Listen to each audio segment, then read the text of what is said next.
नमस्कार। प्रस्तुत है आज का चिंतन। संतोष। सम उपसर्ग पूर्वक तुष प्रीतौ धातु से संतोष शब्द बना है। प्रीति शब्द का अर्थ है प्रसन्नता। अमर कोश के प्रथम कांड का काल वर्ग 24वां श्लोक देखिए। मुत्प्रीति ही प्रमोदो हर्षः प्रमोदामोद समदाह। इससे स्पष्ट है कि संतोष का अर्थ प्रसन्नता, खुशी, आनंद है। जैसी भी भली बुरी परिस्थिति सामने हो उसमें प्रसन्न रहना संतोष का तात्पर्य है।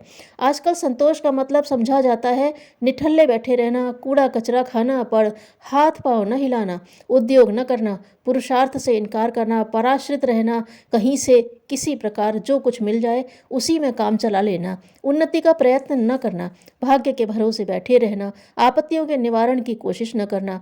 आमतौर से संतोष का यही अर्थ किया जाता है। यह अर्थ का अनर्थ करना है।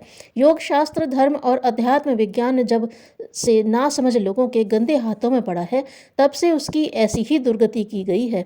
घोर तामस में डूबे हुए अकर्मण्य और आलसी लोगों ने अपनी हीनता और नीचता को ब्रह्म विद्या की आड़ में छिपाने की इच्छा से उस महान विज्ञान की ही दुर्गति कर डाली।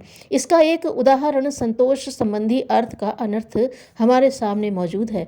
उद्योग करना, प्रयत्न जारी रखना, निरंतर ऊंचे चढ़ना, आगे बढ़ना और ऊंची परिस्थितियां प्राप्त करने की चेष्टा करना मनुष्य का प्राकृतिक धर्म है। इसमें कोई भी सिद्धांत या सूत्र आज तक बाधक नहीं हुआ और न आगे हो सकता है।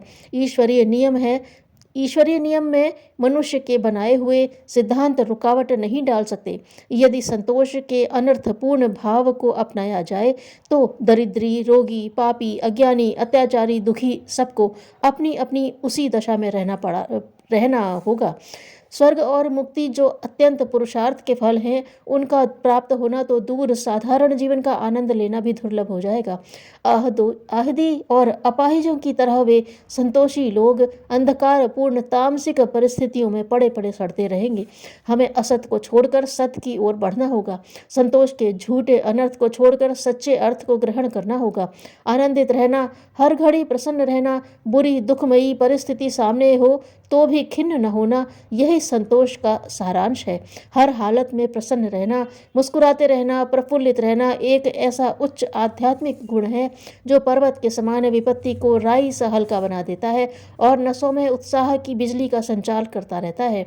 अक्सर देखा जाता है कि कोई अप्रिय घटना या समस्या सामने आने पर लोग बहुत घबरा जाते हैं, दुखी होकर रोने पीटने लगते हैं और अपना मानसिक संतुलन खोकर किंग कर्तव्य विमूढ़ हो जाते हैं।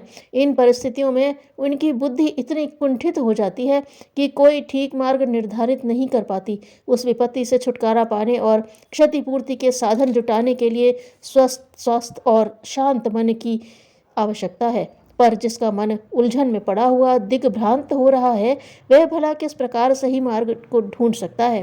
कहते हैं कि विपत्ति अकेली नहीं आती, एक के पीछे अनेक दुख चिपके आते हैं। कारण यह है कि अस्वस्थ बुद्धि के निर्णय एवं कार्य अनुचित होते हैं। फलस्वरूप उनकी गांठ और भी ज़्यादा उलझती जाती है। यदि संतोष का अभ्यास किया जाए, बुरी घड़ी में भी विचलित न होने की आदत हो तो वह कठिनाई जो सामने आई थी आसानी से हल की जा सकती है। क्षतिपूर्ति का मार्ग ढूंढा जा सकता है। नई कठिनाई पैदा होने का तो कोई प्रश्न ही नहीं उठता। जो वस्तुएं प्राप्त हैं उनका प्रसन्नतापूर्वक उपभोग करना, उनमें रस लेना और ईश्वर की देन समझकर सिर माथे पर लेना, यह संतोष का लक्षण है। कर्म करते समय अधिक की इच्छा करना और फल भोगते समय संतुष्ट रहना, यही संतोष की नीति है। जो भोजन परोस कर सामने आ गया है और उसे बदला नहीं जा सकता तो उचित है कि उसे सिर माथे पर रखकर अमृतमय व्यंजनों की भावना से ग्रहण करें। यदि विवाह हो चुका है और किसी स्त्री को जीवन संगिनी बनाया जा चुका है तो यही उचित है कि जैसी कुछ काली कुबड़ी वह है, अप्सरा समझकर स्नेह किया जाए। कठिन परिश्रम के बाद जो मजूरी मिली है उस पर प्रसन्न रहा जाए। जब काम करने का समय हो तब ऊंची और अच्छी स्थिति प्राप्त करने का जी तोड़ उद्योग करना आवश्यक है। पर जबकि काम करने का अवसर समाप्त हो गया और कोई निश्चित परिश्रम सामने आ गया है जिसका कि हटाया जाना आवश्यक है तो यही उचित है कि कुड़कुड़ाना, झुंझलाना, भाग्य को कोसना छोड़कर संतोष का घूंट पिया जाए, क्योंकि यह कुड़ना निरर्थक है। इससे मानसिक विक्षेप बढ़ सकता है और निराशा एवं आत्महीनता की भावनाएं बल पकड़ सकती हैं। इससे लाभ कुछ न होगा, हानि ही अधिक रहेगी। इस हानि से बचने के लिए एक बहुत ही उत्तम ढाल अपने पास है, वह है संतोष। भाग्य में जो कुछ लिखा है वह होकर ही रहेगा। विधान के अंक मिट नहीं सकते। दैव इच्छा बलयशी संतोषी सो सदा सुखी। यह उक्तियां प्रयोग करने का ठीक समय है जबकि कोई इच्छा से न्यून, हल्का या विपरीत परिणाम सामने आए। चूंकि हर एक मनोवांछाएं सदैव पूरी नहीं होती हैं, असफल या अल्प सफलता मिलने के भी प्रसंग आते हैं। उन अप्रिय प्रसंगों के सामने आने पर भी चित्त की प्रसन्नता बनाए रहने के लिए संतोष, भाग्य आदि की व्यवस्था है। जो सिद्धांत जिस समय जिस कार्य के लिए है उसे उसी में प्रयोग करना चाहिए। कर्तव्य करने में संतोष कर बैठना तो ऐसा है जैसे कपड़े काटने की कैंची का उपयोग अपनी नाक काटने के लिए कर लेना।